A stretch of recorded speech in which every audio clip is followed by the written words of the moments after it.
This guy had such vision, combined with his practical experience, his intelligence as an engineer. He said, how do I make this system even better? How many of you here have heard of River Rouge? River Rouge. Most of you have. Most Michiganders have. Henry Ford starts buying up land along the River Rouge, southeast of Detroit. And he says, you know, if I can have a hand, if I can control the process all the way from when the iron, the ore comes in and the coal comes in, the Great Lakes shipping, if I can control that process and go all the way through to when a car rolls off, then I will be able to make even more cars for more people at a lower cost, and we'll put the nation on wheels, we'll put the world on wheels. The River Rouge complex became the single most important industrial complex in the United States that combined all of the processes. And do you know that by the 1920s, by about 1927, Henry Ford had the process down so well that iron ore would come in, and 27 hours later, a vehicle would roll off. In the 1920s, already had perfected that. Now, do you know, ladies and gentlemen, that the active imagination that it takes to be able to do something like that, to see where an industry could go? This is a kid who grew up on a farm, whose dad wanted him to be a farmer. He hated farming. He had a different vision. He had imagination. He could see things that no one else saw, revolutionizing mass production and the wages workers would get, and the whole industrial complex that became essential to the United States becoming the superpower it was in the last century. A fourth quality that these leaders have is that they have strong character. Leaders are people who have to make tough decisions. Sometimes that's the best short definition of what a leader is. You know how to make tough decisions. And I'm going to tell you about another Michigander that you know very well in this town, Gerald R. Ford. I had the privilege of interviewing President Ford a number of times, and when we would talk about character, he would always really light up, because he knew that to make the kinds of decisions that leaders are going to make an impact, you got to stand firm. So this is what President Ford did that's really remarkable. He comes into office with a lot of goodwill. He's getting about 70% approval rating in 1974, and he decides that he's got to do something about the preceding president, Richard Nixon, who had resigned in disgrace. Every press conference, Ford was dogged by questions. What are you going to do about Richard Nixon? Is Richard Nixon guilty? Are you going to pardon him? What are you going to do about him? Are you going to prosecute him? And Ford said, you know what? I'm spending fully 1/4 of my time answering questions about Richard Nixon. We've got to remove the Richard Nixon factor out of this presidency, out of my presidency, so I can move on to address all of the economic concerns, inflation, and all of the other things that were going on, our economic problems. We were having an energy crisis at that time in the mid-70s as well. He goes to church one Sunday and he decides, 30 days into his presidency, he decides to pardon Richard Nixon. He knew he would pay a price. He knew he'd pay a personal price and a political price. He thought it was the best thing to do for the country, even if he personally paid the price and his political party paid the price.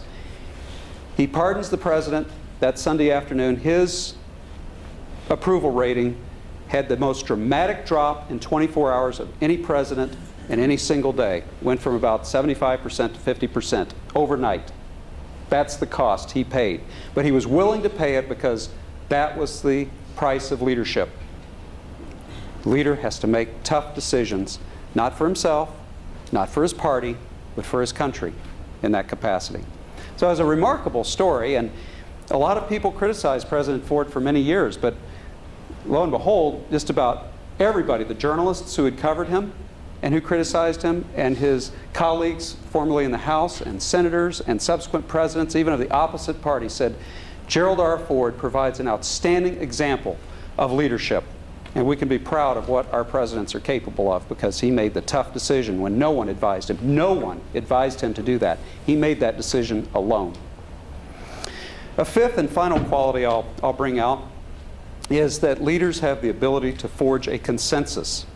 If leaders are passionate, if they have that imagination, if they have that practical intelligence, if leaders have people skills that we talked about, then they have the capacity to bring people together once they've identified that problem and say, let's work on it together. I'll use another example in conclusion from John Engler's experience.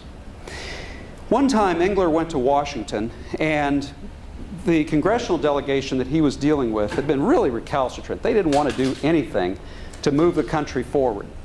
And so he was called in by a congressman to come and talk to people, sit around the table, and try to move the agenda forward. And this is what Engler did. He said, okay, I realize I'm a governor, but I'm going to give you the perspective from the states. There are things that you can be doing. Now, there are 15 people in this room. We should not leave this meeting until we have something that we can go out and do as a unit. Because people did not elect us to come and just yak, yak, yak, to be great explainers, but to be people who actually accomplish something. And so Engler said, let's name one thing right now that all 15 of us can agree to do. Even if it's a baby step. What's one thing? And sure enough, they came to an agreement within a minute about something all 15 of them in the room could agree to. He said, okay, now a second thing. A second agenda item. How many of us can agree to this? And 14 of the people, 14 of the 15 agreed that they could do that. And they looked at the one person who had some reservations, and the governor just worked with him and said, okay, what do we need to do to bring you along so that we're unanimous when we walk out of this room that we're going to get something done? And they worked with him, and they negotiated. Then they had 2 items. Third agenda item. Well, they got 13 people to agree. And then the governor led the discussion working with the 2 people who had reservations and problems. But it's that ability in our free and open society to get along with people, to forge a consensus, and work with them in good faith. Say, I know we might disagree about things, but we have a country to look out for. The people have the power, and they have loaned us the power when we come to Washington. They have loaned us the power. We don't ultimately have the power, and it's our responsibility to get something done. Well, you can see that when you take a great leader, I think they invariably have these people skills, they have passion, they have imagination, they have practical intelligence, they have a strong character, and they have the ability to work with others. And my hope for you is that you, at the start of your leadership journey, are able to do great things. And I'm very honored to be part of the good company that was up here on this stage. Thanks.